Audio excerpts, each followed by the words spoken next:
بسم اللہ الرحمن الرحیم۔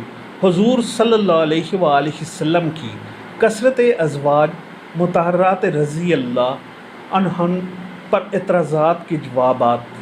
موجودہ دور بیراہ روی کا دور ہے، مادیت کا دور ہے۔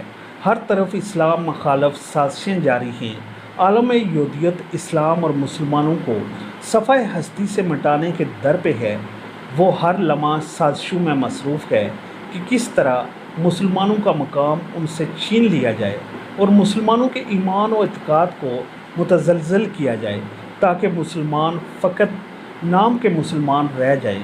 اپنے اس مذموم مقصد کی تکمیل کے لیے عالم یہودیت تھوڑے تھوڑے عرصے بعد نئی نئی چالیں چلتا ہے۔ کبھی اسلام کو دہشت گرد مذہب کہا جاتا ہے، کبھی مسلمانوں کو دہشت گرد قوم کہا جاتا ہے، کبھی ذات کے خلاف صدا بلند کی جاتی ہے، کبھی قرآن مجید کی بے حرمتی کی جاتی ہے، کبھی قرآن مجید کو جلانے کی باتیں کی جاتی ہیں، کبھی توہین آمیز خاکے بنائے جاتے ہیں۔